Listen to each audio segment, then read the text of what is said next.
Hello बच्चों, कैसे हो आप सभी लोग। वेलकम टू एग्ज़ाम नौमा। मैं राम। जैसा कि आपको वादा किया था कि मैं क्लास 10 के सारे लेक्चर कंप्लीट कराने के बाद, पूरा सिलेबस कराने के बाद एक नई सीरीज लेके आऊँगा एमसीक्यू और केस स्टडीज़ की। तो वादे के अनुसार मैं आज से एक नई सीरीज स्टार्ट करने जा रहा हूँ। केस स्टडीज़ होंगी और इसमें कुछ एमसीक्यू क्वेश्चन कराऊंगा मैं आपको प्रैक्टिस, ठीक है, जो कि आपके प्री बोर्ड के लिए और बोर्ड के लिए इंपॉर्टेंट्स होंगे, ठीक है। तो आपका काम क्या है, मेरे साथ आप क्वेश्चन करते रहना, क्योंकि ये मोस्ट इंपॉर्टेंट से भी ज़्यादा इंपॉर्टेंट क्वेश्चन हैं ये, ठीक है। इन्हीं इन्हीं से क्वेश्चन आएगा पेपर में। आप देख लेना जब बोर्ड का पेपर हो, उसके बाद मैच करना। आप ना मैच कर जाए तो मुझे बता देना, ठीक है। तो आपका काम है कि आप मेरे साथ बने रहिए और एक नई सीरीज आज से जो स्टार्ट करने जा रहे हैं वो आप देखिए और रेगुलर बेसिस पे आप करते रहिए। तो आज हम लोग पहला चैप्टर जो है क्लास 10 का मैथमेटिक्स का रियल नंबर, उसके एमसीक्यू क्वेश्चन और उसकी केस स्टडीज के बारे में बातें करेंगे बच्चों। समझ में आ रही है कुछ कहानी? तो आइए हम लोग केस स्टडी स्टार्ट करते हैं। रियल नंबर, हमें रियल नंबर के बाद थोड़ा सा पढ़ लेते हैं बेसिक बच्चों। जो दो चार चीजें इसमें चाहिए हमें पढ़ने के लिए, क्वेश्चंस करने के लिए, वो मैं थोड़ा सा बेसिक आपको समझाने की कोशिश करता हूँ। आपको अगर बच्चों याद हो तो नंबर जो होते हैं वो दो प्रकार के होते हैं बच्चों। कितने प्रकार के होते हैं? दो प्रकार के होते हैं। एक रियल नंबर होता है और एक क्या होता है बच्चों? इमेजनरी नंबर होते हैं, अगर आपको याद हो तो, ठीक है। और रियल नंबर में दो प्रकार के होते हैं बच्चों। इसके इमेजनरी नंबर उनको बोलते हैं जो रूट के अंदर नेगेटिव आते हैं। मान लो -9 रूट दे दिया मैंने समथिंग करके, या -2 रूट दे दिया, तो ये इमेजनरी नंबर है। अब रियल नंबर भी दो प्रकार के हो जाते हैं बच्चे। एक हो जाता है रेशनल नंबर, और एक क्या हो जाता है हमारा? Irrational number. बच्चों रियल नंबर भी कितने प्रकार के होते हैं? दो प्रकार के। एक होता है रेशनल नंबर और एक क्या होता है? Irrational number. अब इसमें जो पी वाई क्यू के फॉर्म में होते हैं और क्यू की जो वैल्यू हो क्यू नॉट इक्वल टू, तो उसे बोलते थे, याद हो अगर आपको। और ये जो होता है जैसे नॉन परफेक्ट नंबर होता है या नॉन परफेक्ट नंबर होता है जो रूट से बाहर नहीं निकलता, उसे हम लोग नॉन परफेक्ट स्क्वायर होता है, वो होता है एक। तो ये समझ में आ रही है कुछ कहानी? Irrational number. और इसमें रियल नंबर। अब रियल नंबर में भी कई प्रकार के हो जाते हैं। जैसे अगर बात करूं मैं, एक तो प्राइम नंबर होता है बच्चों, ठीक है, जिसके फैक्टर खुद होता है अपना, और किसी वन होता है या खुद होता है। एक होता है कंपोजिट नंबर, जिसके फैक्टर दो से ज़्यादा हो, वन इटसेल्फ और कोई और हो। और एक होता है बच्चों इवन नंबर, अगर याद हो, ठीक है। ये कुछ चीज़ हैं जो आपको भी पता होनी चाहिए, टू से कट जाए उसे बोलते हैं इवन नंबर। और एक होता है बच्चों ओड नंबर, जो टू से नहीं कटते उन्हें बोलते हैं ओड नंबर। और एक होते हैं हमारे नेचुरल नंबर जो वन से स्टार्ट होते हैं बच्चों, ठीक है। उसी तरह अगर हम बात करें, एक होते हैं होल नंबर जो कहाँ से स्टार्ट होते हैं? जीरो से स्टार्ट होते हैं, 0 1 2 3 ऐसे करके होते हैं। तो prime number, composite number, even number, odd number, natural number और होल नंबर, ये हमारे कुछ नंबर के टाइप हैं बच्चों। समझ में आ रही है कुछ कहानी? और इसमें भी रेशनल है। अब हमें क्या करना है, एलसी एक फॉर्मूला है, एक कंसेप्ट है आपके पास, आपको याद कर लेना है। मान लो दो नंबर हैं ए और बी, और दोनों का एलसीएम निकाल रहे हो, दोनों का एलसीएम निकाल रहे हो, तो एलसीएम इंटू एचसीएफ जो होगा बराबर होगा ए इंटू बी के। भाई ये फॉर्मूला याद कर लेना है कि एलसीएम ऑफ टू नंबर और into HCF of two number दोनों का मल्टीप्लाई करोगे तो वो बराबर होगा उन नंबर के प्रोडक्ट के, मतलब ए क्रॉस बी के या ए इंटू बी के। बच्चों समझ में आ रही है कुछ कहानी? तो ये फॉर्मूला आपको अच्छे से याद कर लेना है, क्योंकि बहुत जगह ये काम आने वाला है। तो हम लोग क्या करने वाले हैं, अब इसके क्वेश्चन स्टार्ट करने वाले हैं। हम लोग क्वेश्चन स्टार्ट कर लेते हैं ताकि आपको समझ में आ जाए। तो पहला क्वेश्चन आप बच्चों पढ़ो जल्दी से फटाफट से, क्या बोल रहा है पहला क्वेश्चन, ठीक है। उसी की ब्याह पे हम लोग चलेंगे आगे। क्या बोल रहा है? The product of a non zero number, non zero rational number and rational number. हमारे पास एक रेशनल नंबर है और एक इरेशनल नंबर है, दोनों का क्या होगा? क्या बोल रही है? ऑलवेज रेशनल होता है या ऑलवेज इरेशनल? रेशनल होता है, ऑलवेज इरेशनल होता है, जीरो होता है। देखो हम बात करें इस वाले फैक्ट को गलत कैसे प्रूव करते हैं, देख लेते हैं। क्या ऑलवेज रेशनल हो सकता है क्या? मान लो सपोज कर लो मैं रूट टू इंटू टू करता हूँ, क्योंकि ये इरेशनल है और ये क्या है? रेशनल है। तो रेशनल इरेशनल का जो मल्टीप्लाई आ रहा है वो कितना आ रहा है हमारा? √2 आ रहा है। समझ में आ रही है कुछ कहानी? तो ये तो नहीं हो सकता। समझ में आ रही? ऑलवेज रेशनल नहीं हो सकता, पहला ये गलत हो गया, ठीक है। उसके बाद रेशनल और इरेशनल, पहले जीरो देख लेते हैं। क्या जीरो ही आएगा हमेशा? क्या जीरो आएगा? तो ऐसा कुछ भी नहीं है, तो ये भी क्या है हमारा ऑप्शन गलत है। अब बात आता है ऑलवेज इरेशनल है कि नहीं है। ऑलवेज इरेशनल है कि नहीं है? क्या हमेशा इरेशनल ही आएगा? अगर दो किसके, दो एक रेशनल है और एक इरेशनल का मल्टीप्लाई करते हैं तो क्या वो हमेशा इरेशनल ही आएगा? बताओ मुझे, ये चीज आपको बतानी पड़ेगी मुझे। ठीक है, मान लो सपोज कर लो एक एग्जांपल दो इरेशनल का और एक दो रेशनल का, क्या उनका मल्टीप्लाई करके कभी रेशनल आ सकता है क्या बच्चों? नहीं आ सकता। ऐसे कोई दो नंबर है ही नहीं जो एक रेशनल हो और एक क्या हो, इरेशनल हो, और दोनों का मल्टीप्लाई क्या आ जाए हमारा बच्चों, क्या आ जाए, इरेशनल आ जाए। तो ऐसा पॉसिबल नहीं है, तो हम लोग ऐसा नहीं लिख सकते। तो हमारा ऑप्शन कौन सा हो जाएगा इसका? हमारा ऑप्शन हो जाएगा ऑलवेज इरेशनल। समझ में आ रही है? तो सारे क्या होंगे, इरेशनल ही होंगे। ठीक है, समझ में आई बच्चों? आओ अगला क्वेश्चन पढ़ते हैं। If two positive integers, if two positive integers, एक बार सोचो उसको, क्या रेशनल हो सकता है क्या कहीं? हाँ बच्चों हो सकता, नॉन जीरो बोला था ना, नॉन जीरो। रेशनल सोच के देखो, दोनों एक रेशनल है एक इरेशनल, दोनों का मल्टीप्लाई करके रेशनल कैसे आ रहा है? सोचो एक बार, सोचो, दिमाग लगाओ, सोचो बच्चे जल्दी से फटाफट से।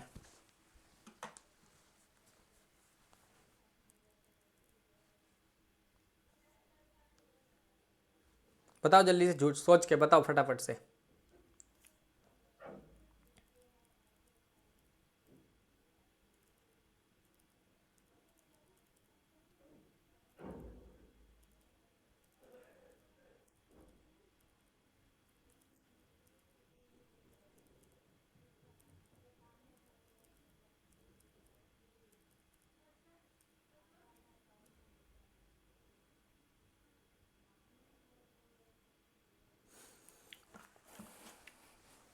बताओ कोई पॉसिबल है? मुझे तो नहीं लग रहा। ठीक है, तो इसका ऑप्शन ए तो गलत है, ये तो रेशनल तो हो ही नहीं सकता। समझ में आ रही? कभी नहीं हो सकता। तो ऑप्शन हमारा कौन सा हो जाएगा बच्चों? कौन सा हो जाएगा? इरेशनल हो जाएगा। समझ में आ रही है? तो ऑलवेज हमेशा याद रख लेना, अगर एक रेशनल है और एक इरेशनल है तो हमेशा जो ऑलवेज, ऑलवेज क्या आने वाला है? ऑलवेज इरेशनल नंबर आने वाला है। ठीक है बच्चों, तो ए आ जाएगा हमारा। चलो, if two positive integers a and b are express this, हमारे पास दो पॉजिटिव इंटीजर्स हैं, एक हमारे पास दे रखा है एक्स वाई क्यूब और एक बी दे रखा है हमारे पास, वो दे रखा है एक्स वाई स्क्वायर जेड। हमें बोला है कि एलसीएम बताना है ए और बी का। तो बस बच्चों एलसीएम लेने के लिए क्या करना है, पहले इसको फैक्टराइज कर लो, x into y into y लिख लो, और बी को लिख लो आप x into y into z. अब एलसीएम लेने के लिए क्या करना है बच्चों, जो कॉमन है उसे एक बार लिखना है, जो कॉमन है उसे एक बार लिख दो, जो कॉमन है उसे एक बार लिख लो फटाफट से। आपको जो कॉमन दिख रहा है उसे एक बार लिख लो। कॉमन कौन कौन सी चीज़ है? एक तो एक्स कॉमन है बच्चों, ए वाई कॉमन है और ए वाई कॉमन है। तो हमारे पास एक्स आ गया, वाई आ गया और फिर वाई आ गया। अब जो कॉमन नहीं है उनको लिख लो, जो कॉमन नहीं है वो लिख लो। ए कॉमन नहीं है मतलब वाई एक बार आ जाएगा, फिर हमारे पास क्या आ जाएगा? जेड। तो हमारे पास बन जाएगा x y cube z, this is the LCM. तो एलसीएम क्या हो जाएगा बच्चों? X y cube z. कहाँ है एक्स वाई क्यूब जेड बच्चों? एक्स की पावर 4 दे रहा है ये तो, भाई ऐसे थोड़ी ना पॉसिबल है, ऐसा तो हमारे पास है ही नहीं, ये तो ऑप्शन ही नहीं है, ये तो ऑप्शन ही गलत है। ठीक है, ये ऑप्शन ही नहीं हो सकता, ये भी नहीं है, ये भी नहीं है बच्चों। इसको 2 बना लो, इसको 2 बनाओ, एक्स की पावर 2 होगा यहाँ पे। ठीक है, तो ऑप्शन हमारा कौन सा हो जाएगा? डी हो जाएगा, एक्स स्क्वायर वाई, सॉरी 2 नहीं यार, 2 नहीं, गलत है, 1 मिनट, इसकी पावर कट कर दो बस, ये हो जाएगा, ये हो जाएगा एक्स वाई क्यूब जेड, ये होगा हमारा फाइनल आंसर। ठीक है, तो ये हमारा फाइनल आंसर होगा 2। चलो अगला question, the largest number that will divide this and this leaving remainder this. एक ऐसा नंबर बताना है कि इनको जो डिवाइड करे वो रिमाइंडर कितना दे, हमें इतना दे। बच्चों देखो ध्यान से, 2 9 8 में से पहले रिमाइंडर घटा दो, 2 4 3 6 में से कितना घटा दो? 11, और 5 4 2 में से कितना घटा दो बच्चों? दिस। तो ए आ जाएगा 3 9 1, ए आ जाएगा 5 2 4, और ए आ जाएगा 7, 12 में से 5 गया 7, 3 में से 2 1 गया 2 और ये 5। अब इनका निकाल लो बच्चों HCF। क्या निकाल लो? इसका HCF निकाल लो, अगर निकाल सकते हो आप तो जल्दी जल्दी से HCF निकाल लो इसका। HCF निकालने के लिए बच्चों में फैक्टर निकालना पड़ेगा 391 का। 391 का फैक्टर निकाल सकते हो क्या आप बच्चों? 391 का फैक्टर निकाल सकते हैं क्या हम लोग? बताओ 391 का फैक्टर निकाल सकते हैं क्या? देखो ध्यान से सोचो। देखो पहली बात तो ये देखो, इवन तो हो ही नहीं सकता, इवन तो कट करेगा ही नहीं क्योंकि ओड नंबर तो इवन तो कट करेगा ही नहीं। ठीक है, 45 है, 45 का मतलब 3 से कट हो रहा था। 45 3 से कौन कौन से नंबर कट हो रहे हैं यहाँ देख लो। ये 3 से कट हो रहा है, ये नहीं हो रहा 3 से कट, तो ये भी नहीं हो सकता। समझ में आ रही है? 45 भी नहीं होगा। 11 से कट हो रहे हैं क्या कोई नंबर? 11 देख लो बच्चों, 11 से कट हो रहे हैं क्या? तो 11 से नहीं हो रहा कट, तो हमारे पास फाइनल आंसर जो है HCF कितना हो जाएगा बच्चों? इसका जो HCF आएगा, HCF ऑफ 3 9 और 4 2 5 5 2 7, इसका जो HCF आएगा वो आ जाएगा 17। कितना आ जाएगा? 17। तो 17 ऑप्शन इसका ये हो जाएगा। समझ आ रही है कुछ कहानी? तो ये हो जाएगा क्वेश्चन नंबर 3। उसके बाद बोला m square minus 1 is divisible by 8। अगर m स्क्वायर माइनस 1 डिविजिबल होता है 8 से, तो n की कौन कौन सी वैल्यू हम रख सकते हैं? m की कौन कौन सी वैल्यू रख सकते हैं बच्चों? इवन पहले तो 1 रख के देख लो। अगर 1 रखते हैं तो क्या होता है? m इक्वल टू 1 रखोगे तो 0 हो जाएगा, 0 इज डिविजिबल बाय यस। अब m इक्वल टू 2 रख दो, 2 रखेंगे तो 2 का स्क्वायर माइनस 1 कितना आ जाएगा बच्चों? 2 का स्क्वायर हो जाएगा हमारा कितना बच्चों? 4। 4 माइनस 1 आ जाएगा 5। 5 इज नॉट डिवाइड बाय 8, तो ये तो हो नहीं सकता। ठीक है, मतलब ये 2 तो रखा ही नहीं जा सकता। समझ में आ रही है? 2 तो रख ही नहीं सकते, 1 रख सकते हैं एक तो। अब 3 रख के देख लो, m इक्वल टू कितना आ जाएगा? 3। तो 3 का स्क्वायर माइनस 1, 3 का स्क्वायर 9 माइनस 1 8, 8 डिवाइड हो रहा है। इसी तरह n इक्वल टू क्या रख दो? 4 रख दो। 4 रखोगे, 4 का स्क्वायर माइनस 1 16 माइनस 1, ये हो जाएगा 15। 15 नहीं कट रहा है। इसका मतलब जैसे मैं इवन रख रहा हूँ, इवन रख रहा हूँ तो हो ही नहीं रहा है आंसर। इवन रख रहा हूँ तो हो ही नहीं रहा, तो पहला तो हो गया, इवन इंटीजर रख ही नहीं सकते आप। समझ में आ रही? और नेचुरल नंबर, अब जब इवन नहीं रख सकते तो नेचुरल आएगा नहीं, होल भी नहीं आएगा, तो बचा कौन सा हमारा ऑप्शन? ओड। समझ में आ रही है? तो ओड रख सकते हैं, क्योंकि नेचुरल नंबर में तो सारे नंबर रखने पड़ेंगे 1 से लेके 1। हम 2 रख नहीं सकते, तो मतलब आ ही नहीं सकता। तो होल नंबर का मतलब 0 से स्टार्ट 2 नहीं आ रहा तो नहीं हो नहीं सकता। तो हमारे पास ओड है, तो ओड नंबर हम रख सकते हैं। तो आंसर कौन सा हो जाएगा हमारा? 4th का बी पार्ट। अब आ जाओ अगला। If the HCF of this and this is express this, इन दोनों का HCF जो है इस फॉर्म में एक्सप्रेस करा गया। अगर बात करूं कि HCF जो है इन दोनों का वो कितना दे रखा है? 1032 इंटू 2 प्लस 408 इंटू पी।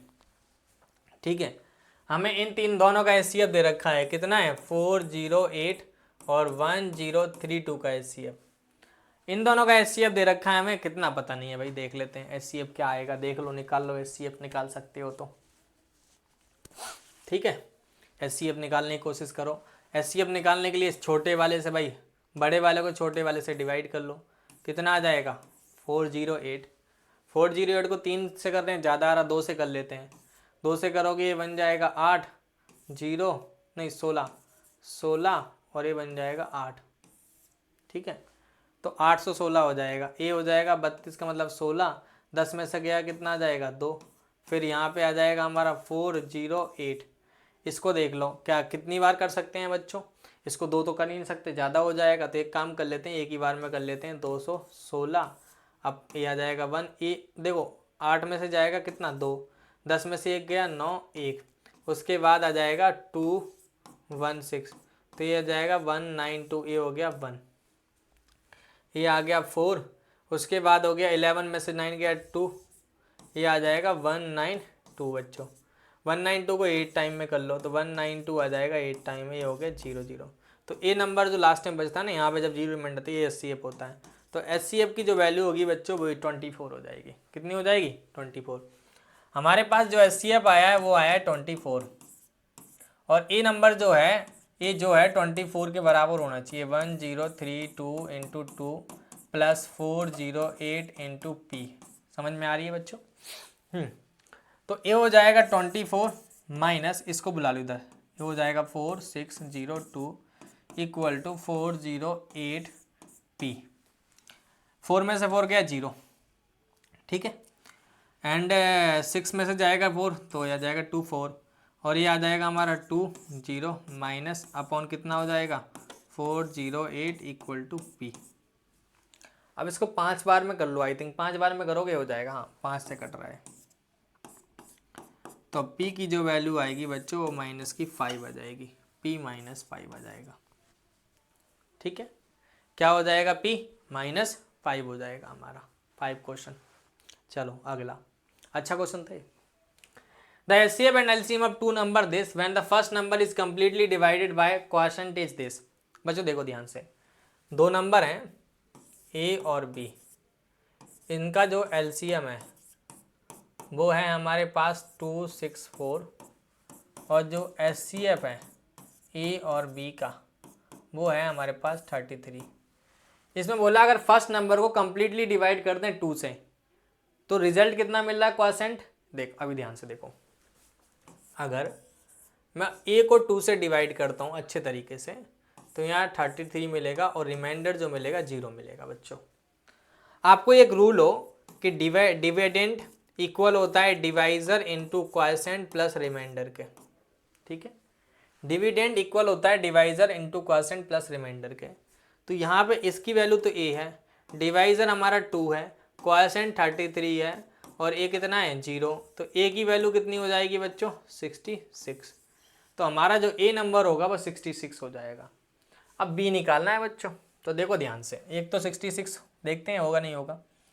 तो हमने पढ़ा भी रूल कि LCM of A into b into HCF of A into b equal to A into b होता है बच्चों, ठीक है। अब जब LCM दे रखा है वो कितना है हमारे पास 264 इंटू 33 इक्वल टू A की वैल्यू 66 है इंटू बी है। देखो ध्यान से, A 264 into 33 upon 66 equal to b, ये कट जाएगा 2 बार में। अब 2 से कट कर दोगे इसको, ये हो जाएगा 132, तो b की जो वैल्यू होगी 132 आ जाएगी, ठीक है। तो b कितना आ जाएगा हमारा 132, कितना आएगा b 132 आ जाएगा। बच्चों समझ आ रही है आप लोगों को 132 कहाँ से आया कैसे आया। ये क्वेश्चन नंबर था 6। आगे हम लोग जो क्वेश्चन करने वाले उसका है क्या है, if two positive integers a and b are written has this. दो पॉजिटिव इंटीजर्स हैं और दोनों प्राइम नंबर हैं x और y, तो हमें बताना है HCF क्या होगा। बच्चों a की जो वैल्यू है मेरे को दे रखी है x³ y², और जो b की वैल्यू दे रखी है वो दे रखी है xy³। समझ आ रही है, ये दे रखा है, b हमें दे रखा है, हमें बोला LCF निकालो। HCF में कॉमन देखते हैं, इसको लिख सकते हो x इंटू एक्स 3 बार, y² को लिख सकते हो y इंटू वाई, और b को लिख सकते हो x into y into y into Y.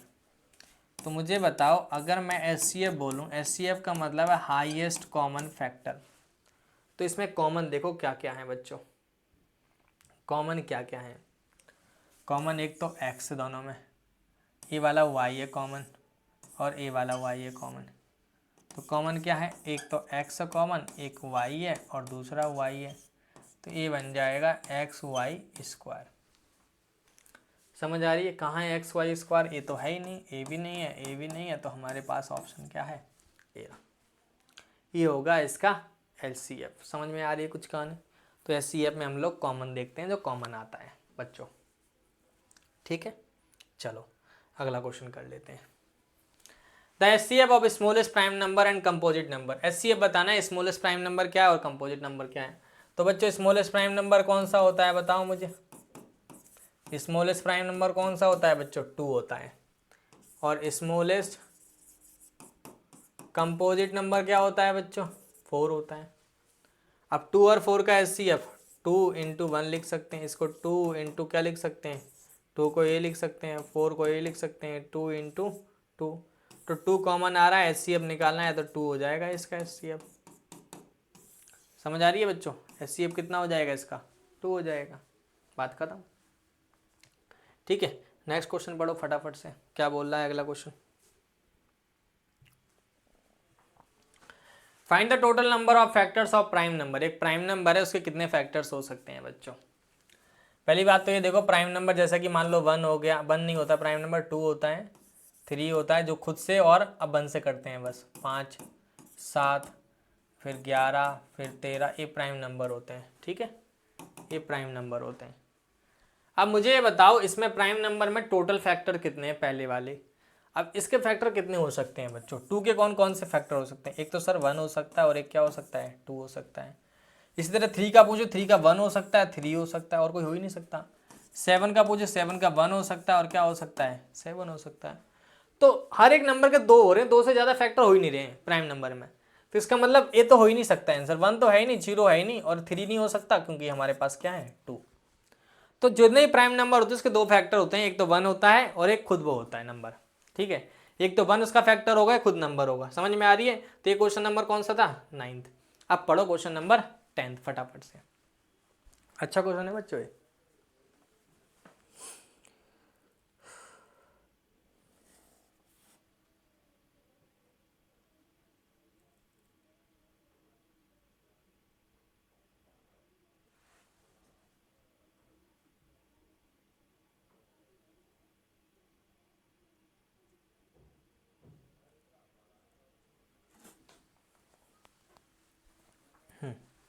पढ़ो।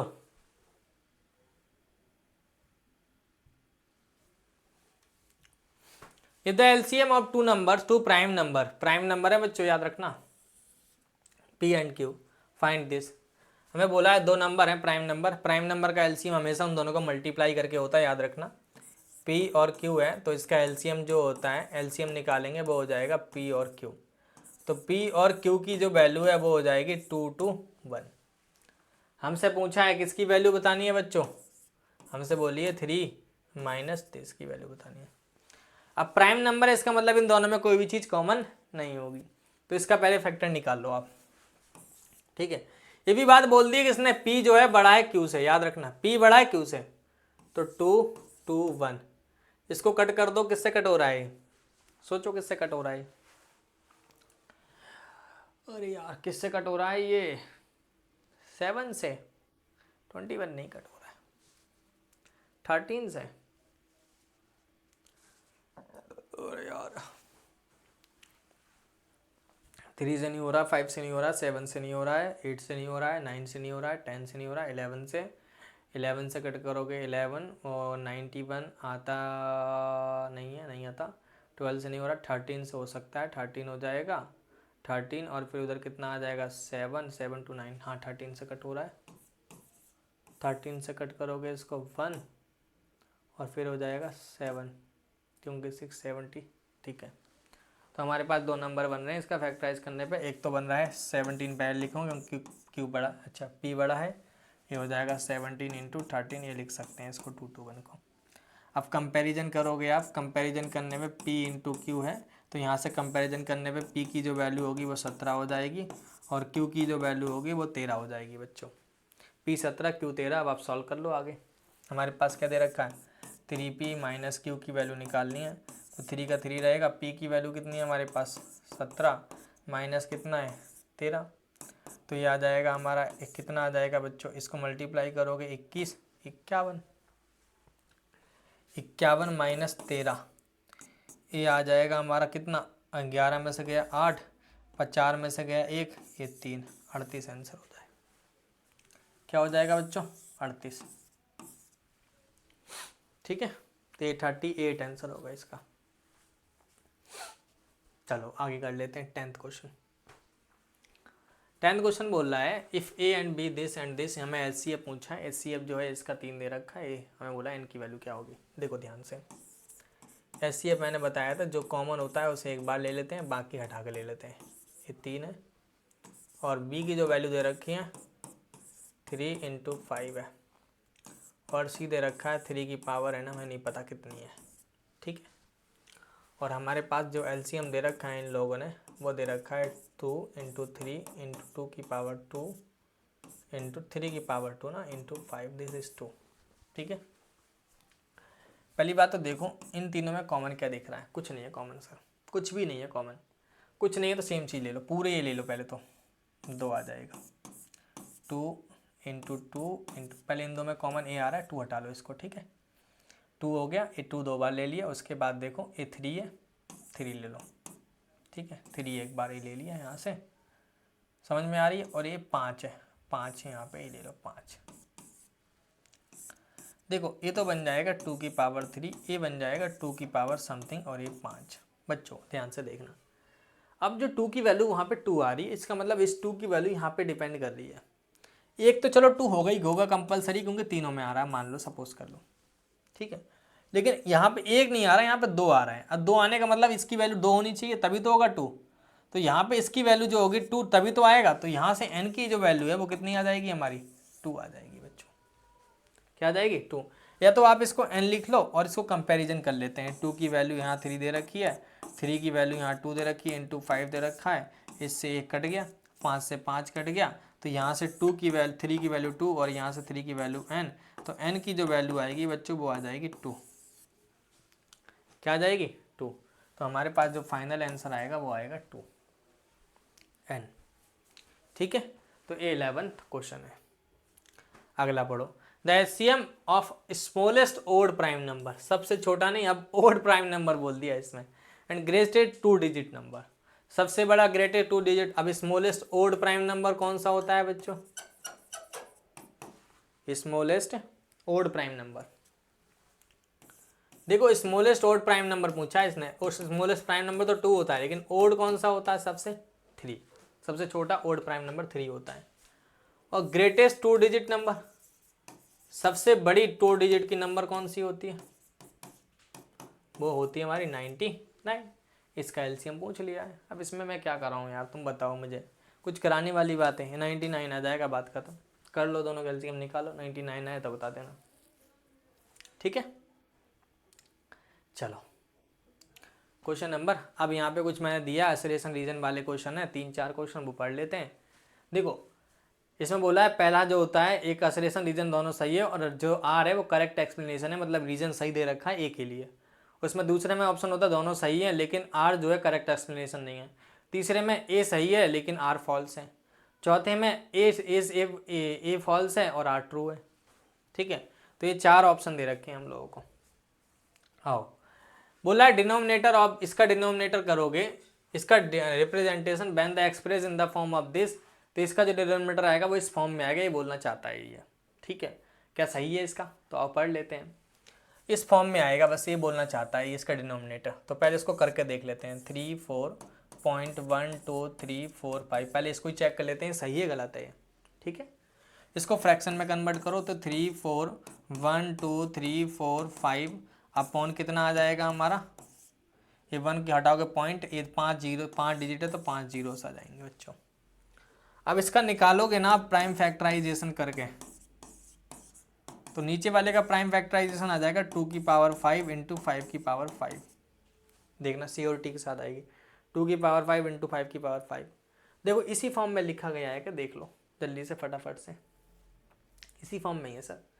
उसके बाद बोला है कि इसके ये टर्मिनेटिंग है, हाँ सर टर्मिनेटिंग तभी होता है जब नीचे 2 और 5 हो, 2 और 5 है तो मतलब टर्मिनेटिंग ही होगा, तो रीज़न भी सही है। लेकिन प्रॉब्लम ये है कि रीज़न इसके लिए ये सही बात है, इसका रीज़न ये नहीं होना चाहिए था। तुम सोचो इस बात को, अगर ये टर्मिनेटिंग तो तभी होगा ना जब ये हो कहानी बोलेगा। तो मेरे अकॉर्डिंग ए वाली ऑप्शन जो है, देखो ए भी सही है और ए भी सही है, दोनों सही है, बट करेक्ट एक्सप्लेनेशन नहीं है किसी का भी है, ठीक है। तो इसका जो ऑप्शन आएगा वो आ जाएगा हमारा बी। क्या आ जाएगा, बी, दोनों सही है ये, ठीक है, समझ में आ रही है। लेकिन इसका करेक्ट एक्सप्लेनेशन नहीं है, तो बी ऑप्शन इसका आंसर हो जाएगा। चलो, for any 2 positive number this and this, हमें बोला 2 पॉजिटिव नंबर है पी एंड क्यू, दोनों का एचसीएफ जो होता है इसके बराबर, एलसीएम एचसीएफ मल्टीप्लाई जो होता है पी इंटू क्यू होता है। If the HCF 2 number of this, ठीक है, मान लेते हैं कि एक नंबर है उसका एचसीएफ जो है, HCF of a comma b दे रखा है इन लोगों ने 5 है, और जो उनका प्रोडक्ट है मतलब ए क्रॉस बी जो दे रखा है वो कितना है 150 है, ठीक है, ऐसा दे रखा है। तो इसके बाद अगर हमारे पास जो एलसीएम निकालना होगा ए कॉमा बी का, वो आएगा 40, ये बोलना चाहता है ये बात को। तो सर क्या ये बात सही है, हमने एक फॉर्मूला पढ़ा है कि LCM of 2 number, HCF of 2 number, LCM of 2 number वो बराबर होता है ए क्रॉस बी के। यहाँ पे HCF की वैल्यू 5 है, यहाँ पे LCM हमें पता नहीं LCM कितना दे रखा है, पता नहीं, हमें निकालना है। ठीक है, LCM A, B है और इसकी वैल्यू 150 है। तो LCM की जो वैल्यू आएगी A, B की, वो आएगी 150/5। तो ये आ जाएगा हमारा कितना, 30। तो इसका मतलब ये तो गलत है, आर फॉल्स है भैया, आर फॉल्स है। आर फॉल्स किस में होता है बच्चों, अगर याद हो तो सी में होता है आर फॉल्स। आर फॉल्स है, आर फॉल्स है भाई, आर फॉल्स है। देखो सी में फॉल्स होता है आर। ठीक है, तो आर फॉल्स है इसका, तो गलत हो गया ना, हो गया भाई। उसके बाद बोला है असरेशन में कि ये कंपोजिट नंबर है भाई। ये कंपोजिट नंबर जो होता है जिसके एक से ज़्यादा फैक्टर होते हैं। 3 × 5 × 7 + 7 एक कंपोजिट है कि नहीं, चेक कर लेते हैं। 7 कॉमन ले लो, इसमें से 7 कॉमन लोगे तो अंदर क्या बच जाएगा, 3 × 5 × 1 + 1। ठीक है, ये 7 हो जाएगा, ये बन जाएगा हमारा कितना, 15 + 1, तो 77 इंटू कितना हो जाएगा, 16। अब ये 16 किससे किससे, पहली बात तो ये 7 से कट जाएगा, 1 से कटेगा, 7 से कटेगा, 2 से कटेगा, 4 से भी कटेगा, 8 से भी कटेगा, 16 से। कितने सारे फैक्टर, 2 से ज़्यादा फैक्टर है कि नहीं है, तो इसका मतलब ये कंपोजिट नंबर तो है। ये composite number has factor 1 itself and another than it. सही बात है, एक खुद का फैक्टर होगा, एक इटसेल्फ होगा, एक 1 होगा, एक इटसेल्फ होगा और एक अदर होगा। 3 फैक्टर होने चाहिए, 2 से ज़्यादा मतलब 3 होने चाहिए।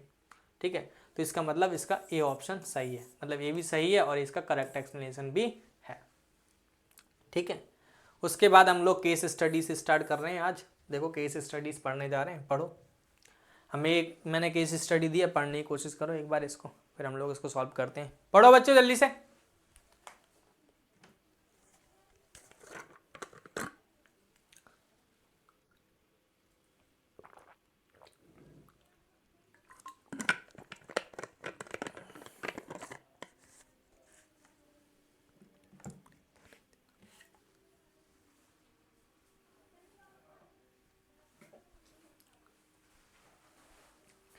A seminar is being conducted by an educational organizations. एक सेमिनार को कंडक्ट करा गया एजुकेशनल ऑर्गेनाइजेशन ने, where the participant will be educators of different subject. The number of participant in Hindi, English and mathematics are this. Hindi में 60 है, English में 60 है, हिंदी में 60 है, इंग्लिश में 84 और मैथ में कितने 108। ठीक भैया, अब हमें बोला है, देखो यहाँ पे लिख लेते हैं। पहली बात तो हिंदी में 60 थे, इंग्लिश में हमारे कितने थे 84 और मैथ में कितने थे हमारे पास 108, 184 कुछ 108 सही है। आओ पहला क्वेश्चन पढ़ो इसका। In each room the same number of participant are to be seated and all of them being in the same subject. एक रूम है, उस रूम में सिर्फ उसी सब्जेक्ट के नंबर बैठेंगे, एजुकेटर बैठेंगे जो उनके जितने नंबर होंगे। ठीक है, हेंस एक्स मैक्सिमम नंबर कितने होंगे, तो आप कुछ नहीं करना है, इनका HCF निकाल लो। आप इन तीनों का क्या निकाल लो, HCF फाइंड कर लो आप, अगर HCF फाइंड कर सकते हो तो आप। ठीक है, तो HCF जो आने वाला है आई थिंक वो 12 आ जाएगा। कितना आ जाएगा 12, तो इसका 12 आंसर हो जाएगा। क्या आ जाएगा 12, बच्चों करके देख लेना। चलो, what is the minimum number of rooms required, कितने मिनिमम नंबर ऑफ रिक्वायर्ड होंगे, तो टोटल भाई कितने हैं ये देख लो, टोटल कितने हैं वो देख लो। ठीक है, टोटल हमारे पास इतने लोग हैं। ठीक है, और एक में 12 बैठने वाले हैं, तो ये प्लस कर लो, हम प्लस करेंगे 108 + 84 + 60, ये हो जाएगा हमारा कितना दिस, ये बन जाएगा कितना 12, एक हासिल, एक करोगे 5 7 15, 1 2 अपॉन 12 कर लो सॉल्व। ठीक है, 12 से कट करोगे, इसको 3 से कट कर लेते, 3 से कट करोगे 8, फिर एक गया 4, 3 से कट करोगे कितना आ जाएगा 4, ये हो जाएगा 2 1 21। समझ में आ रही है बच्चों, 21 इसका आंसर आ जाएगा। कितने चाहिए 21, एक रूम में 12 हैं तो इतने लोग हैं तो कितने बैठेंगे बता दो, 21 बैठेंगे। HCF बता दो इसका भाई, इसका HCF पूछा है, ये तो मैं पढ़ाऊँगा नहीं, HCF कैसे निकालते हैं इसको। 108 इसको करोगे 2, ये आ जाएगा 30, ये आ जाएगा हमारा 4 2, ये करोगे 5 4, इसको 2 से करोगे ये आ जाएगा 15, ये आ जाएगा 21, ये आ जाएगा 27, इसको 3 से करोगे 5 7 9, फिर 3 से करोगे ये आ जाएगा 5 7 3, ये आ जाएगा 3 5 7 1, ये आ जाएगा 5 1 7 5 7 1 1 1। कर लो मल्टीप्लाई भाई। 3 2 2 जा 4, 4 3 जा 12, 12 3 जा कितना हो जाएगा बच्चों 36। कितना हो जाएगा 36। इसी तरह 36 को मल्टीप्लाई कर लो 3 से 100, 36 से 180 हो जाएगा। ठीक है 180 इंटू 21 कर लो। इसको करोगे ये 8 हो जाएगा, इसको करोगे कितना हो जाएगा 1, और ये करोगे 16, 16 और 1 17, 1 कैरी। इसको करोगे 2 3 3 7 8 0। आ गया बच्चों, बताओ कोई दिक्कत है? HCF ऑफ 2 3 नंबर से आ रहा है। आ जाओ। The product of this and this, इन सब का प्रोडक्ट बता दो। इन अच्छा LCM HCF का प्रोडक्ट, तो बच्चों LCM HCF आया था हमारा 12। ठीक है HCF तो हमारा 12 आया था इनका, और LCM अभी हम निकाल के आए हैं जो कि हमारा कितना आया था बच्चों 3780 आई थिंक ये आया था LCM। हाँ ये LCM आया था। इन तीनों का मल्टीप्लाई निकालना है, मल्टीप्लाई कर लो। तो 12 इंटू कितना है 13780। देखो 0 तो 0 रहेगा, 8 को मल्टीप्लाई करोगे 6 से 96 आ जाएगा। ठीक है 96 का मतलब 9 कैरी आ गया। 8 को मल्टीप्लाई करोगे 7 से 84, 84 और 9 कितना हो जाएगा 3। ठीक है कितना आ गई 9। 8 को 12 को 3 36, 36 और कितना हो जाएगा 45। तो 45360, 45360। ठीक है अब नया पढ़ लो जल्दी से फटाफट से, लास्ट है केस स्टडीज इसकी, पढ़ो फटाफट से क्या बोल रहा है केस स्टडी, करो ट्राई।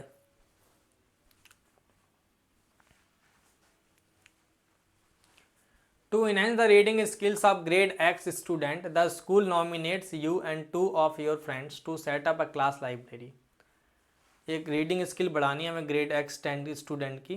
जो स्कूल है नॉमिनेट करता है, आपको एक नॉमिनेशन दिया और 2 आपके फ्रेंड हैं, उनको क्लास लाइब्रेरी बनानी है। There are 2 sections A and B of grade. There are 30 student in 32 in A में, 30 B में। ठीक है 36 है। But is the minimum number of books you will require for the class library so that can distribute equally among student of section A? अगर एक बांट दिए जाए तो 32 उसके हैं और 36 इसके हैं, तो कितने हमारे पास मिनिमम बुक्स चाहिए होंगी, मिनिमम नंबर हो, ताकि इक्वली डिवाइड कर दें हम लोग सभी को। ठीक है तो आपको बुक चाहिए, आप इन दोनों का क्या निकालो, एक बार LCM निकालो फटाफट से। ठीक है हर एक बंदे को इक्वल नंबर ऑफ बुक मिलनी चाहिए, तो इन दोनों का क्या निकाल लो LCM। 36 देखो 2 से करोगे ये आ जाएगा 16, ये करोगे ये आ जाएगा 18, फिर 2 से करने की कोशिश करोगे 8, ये करोगे 9, फिर 2 से करोगे यहाँ पे तो ये हो जाएगा 4, ये 9, फिर 2 से कर लोगे तो ये बन जाएगा 2, ये 9, फिर 2 से करोगे ये हो जाएगा 9, ये 9, फिर 9। तो हमारे पास हो जाएगा 32 इंटू 9। 32 इंटू 9 करोगे ये हो जाएगा 18, एक हासिल 27, 27 और 1 28, 288 हो जाएगा इसका आंसर C। ठीक है आ जाओ। If the product of 2 number of this, जो प्रोडक्ट है हमारे पास वो कितना दे रखा है, देखो ध्यान से। हमारे पास product of 2 positive integer equal to the product of their this, वही कहानी बोल रहा है, कुछ नई बातें नहीं बोल रहा है। क्या ये सही है? क्या ये सही है? If the product of 2 positive integer equal to the product of their LCM is true, then LCM of this. HCF पूछा है इसने, HCF निकाल लो ना इस दोनों का भाई, क्या दिक्कत है? HCF 8 आ रहा होगा, मैं 4 आ रहा है इसका, मैं HCF तो 4 आ रहा है इसका HCF। ये P and Q are positive integer हमें पूछा है, इसमें से क्या बोलना है प्राइम नंबर LCM बता दो भाई। ये मैं बार बार वही क्वेश्चन पहले भी करवा चुका हूँ, अब भी मुझे कराना पड़ रहा है। A into B into B, Q की वैल्यू जो है A into A into B। मैंने बोला था LCM लेने के लिए पहले जो कॉमन है उन्हें एक बार ले लो, जो कॉमन है उन्हें एक बार ले लो। A कॉमन है, A कॉमन है, उन्हें एक बार ले लो। A इंटू B ले लिया, उसके बाद जो कॉमन नहीं है B इंटू A ले लो, तो ये बन जाएगा A कितने बन जाएंगे A स्क्वायर और B B स्क्वायर। तो LCM कितना हो जाएगा A square B square. A square B square, A बन गया हमारा क्वेश्चन। ठीक है बच्चों, चलो तो हमारे पास ये थे कुछ केस स्टडीज और एमसीक्यू। तो चैप्टर 1 में मैंने बहुत सारे एमसीक्यू करवाए, कम से कम 15-20 हैं, आप वो कर लेना, और केस स्टडीज़ करवाई हैं, आप वो प्रैक्टिस कर लेना। आने वाले टाइम में ऐसा नहीं कि हम यहीं तक छोड़ देंगे, हम कराते रहेंगे आपको प्रैक्टिस, इसलिए करा रहे हैं ताकि आपके प्री बोर्ड आने वाले होंगे अगले महीने, आप प्रैक्टिस कर लो। हम पूरे चैप्टर के जितने चैप्टर हैं 1 बाय 1 करके लाते रहेंगे। अभी हमने पहला चैप्टर कराया, कल कोशिश करेंगे कि दूसरा चैप्टर करा दें पॉलिनोमियल। ठीक है, तो आपका काम है मेरे साथ बने रहना और प्रैक्टिस करते रहना। समझ में आ रही है बच्चों? चलो आज के लिए इतना ही, गुड नाइट, थैंक यू।